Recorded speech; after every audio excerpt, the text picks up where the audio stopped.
जी नवनाथबन उत्तर घेते मी तुमचं. फक्त चोरमारे सरांकडे जाते मी. सर, देवेंद्र फडणवीस हा आश्वासक चेहरा वाटतो आज महाराष्ट्रामध्ये?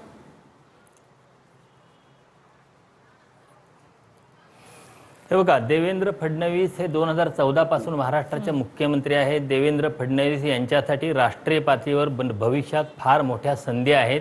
त्या अर्थानं देवेंद्र फडणवीस हा भारतीय जनता पक्षासाठी आणि देशाच्या राजकारणासाठी सुद्धा आश्वासक चेहरा आहे. याबद्दल कुणाचं दुमत असण्याचं कारण नाही, त्यांच्या विरोधकांचंही दुमत असण्याचं कारण नाही. पण आश्वासक चेहरा असणं आणि सत्तेवर असताना त्या सत्तेचा अत्यंत उत्तम रीतीनं सर्वसमावेशकतेनं वापर करणं या दोन वेगवेगळ्या गोष्टी असतात. आणि त्या बाबतीत देवेंद्र फडणवीस हे सर्वसमावेशक राजकारण करत नाहीत असं दिसून येतं. मी मगाशी उल्लेख केला ज्या घटनेचा, म्हणजे ज्याला नवनाथबांनी उत्तर दिलं की देवेंद्र फडणवीस मुख्यमंत्री असताना विरोधक सामाजिक स्वास्थ्य बिघडवण्याचा प्रयत्न करतात. देवेंद्र फडणवीस मुख्यमंत्री असताना नितेश राणे, गोपीचंद पडळकर, राणा कंपनी, मेधा कुलकर्णी ही भारतीय जनता पक्षाच्या आणि महायुतीतली मंडळी सामाजिक स्वास्थ्य बिघडवण्याचा प्रयत्न करतात असं माझं म्हणणं आहे. आणि त्यांनी अत्यंत टोकाची भूमिका घेतल्यानंतर, म्हणजे अगदी कडेलोटाच्या क्षण आल्यावर मग देवेंद्र फडणवीस काहीतरी सारवासारव करण्याचा प्रयत्न करतात, हे लक्षात घ्यायला पाहिजे. खरं तर देवेंद्र फडणवीस यांच्यासाठी फार मोठं राजकीय आयुष्य आहे, फार मोठ्या राजकीय संधी आहेत. पण त्यांनी हे जे सर्वसमावेशक राजकारण आहे, सर्वसमावेशकतेच्या राजकारणापासून फारकत घेतल्यामुळं त्यांच्या संदर्भात ज्या अपेक्षा बाळगल्या जातात त्या अपेक्षा ते पूर्ण त्या अपेक्षांना उतरत नाहीत असं म्हणावं लागतं. तसं म्हणताना मला अजिबात संकोच वाटत नाही. चोरमारे सर, तुम्ही ज्या घटनांचा उल्लेख केला, गोपीचंद पडळकर असतील, नितेश राणेजी असतील, यांनी कधीही थेट होऊन भूमिका घेतली नाही. कोणीतरी भूमिका घेतली, त्याला प्रत्युत्तर देताना अशा पद्धतीची विधानं केली.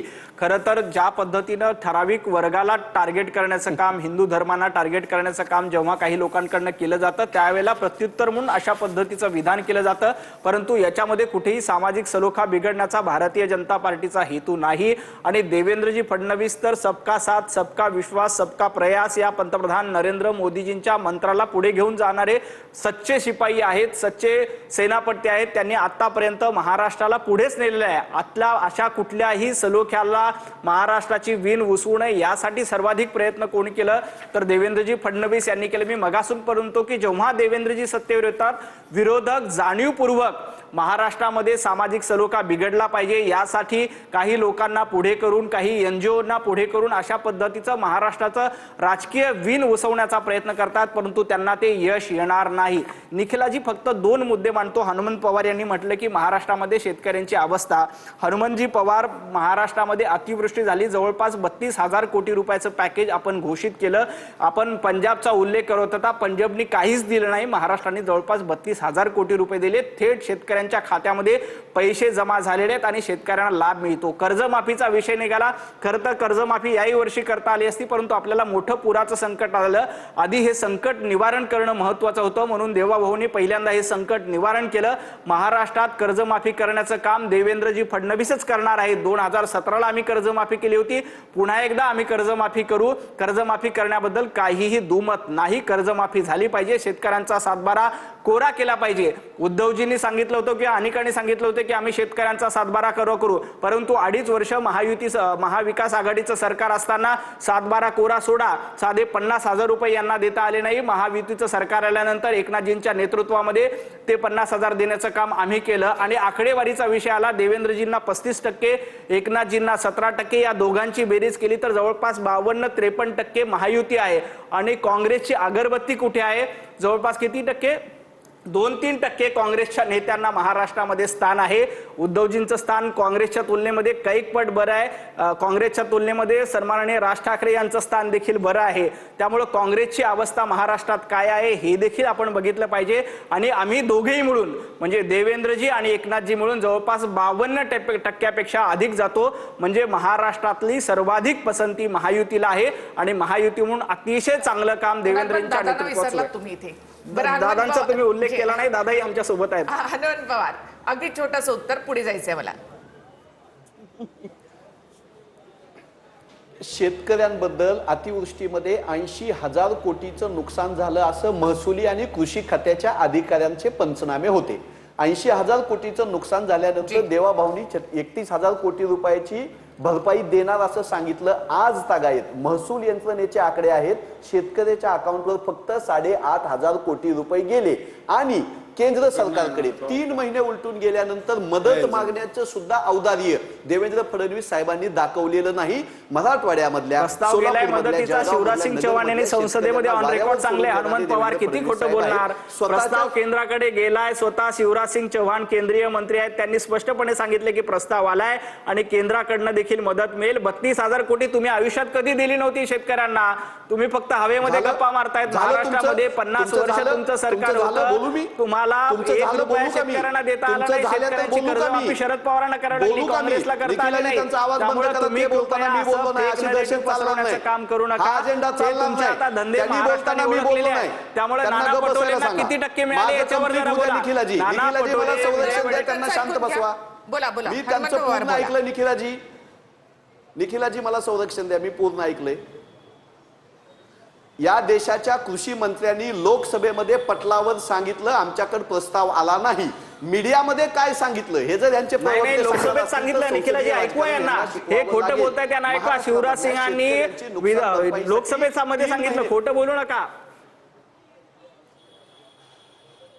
निखिलाजी तुम्ही सांगा संसदेमध्ये काय सांगितलं.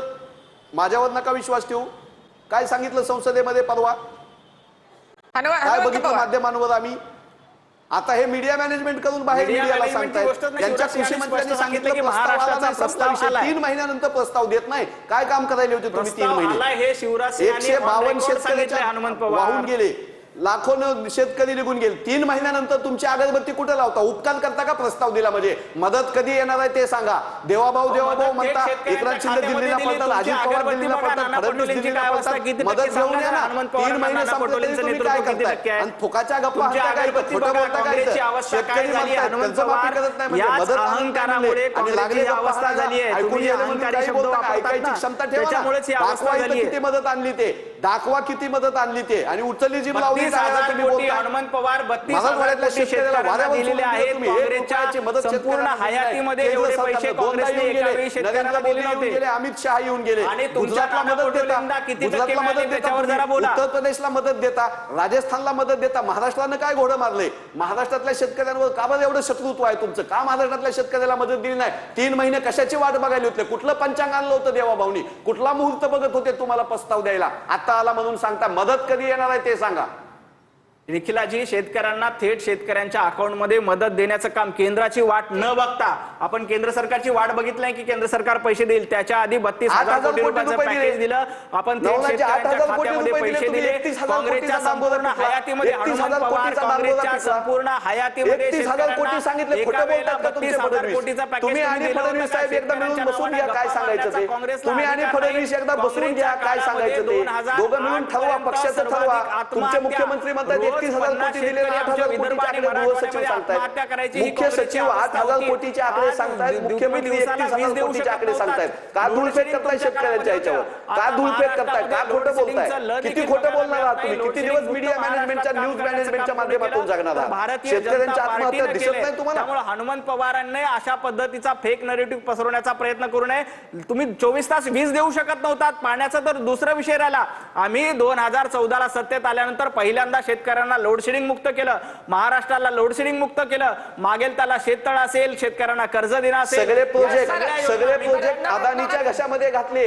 23% वीज दरवाढ केली तुम्ही. शेतकऱ्यांना आणि घरगुती विजेला 23% दरवाढ केली. उद्योजकांच्या घशामध्ये तुम्ही अख्खं ऊर्जा वाटप घातलं. बंदरं दिली, विमानतळं दिली. मेगा इंजिनिअरिंगला तुम्ही पैसे देणारी लोक, गोगत भ्रष्टाचार करणारी लोक बॅगा बधू घेऊन तुमचे मंत्री जात आहेत आणि शेतकऱ्यांना न्याय दिला म्हणून सांगतात. 3 महिने लागले तुम्हाला केंद्र सरकारला प्रस्ताव द्यायला. किशोरीजी सुद्धा आपल्या सोबत आहेत. चोरमारे सर आहेत, दंगेकर देखील आहेत, त्यांनाही बोलायचंय. मात्र या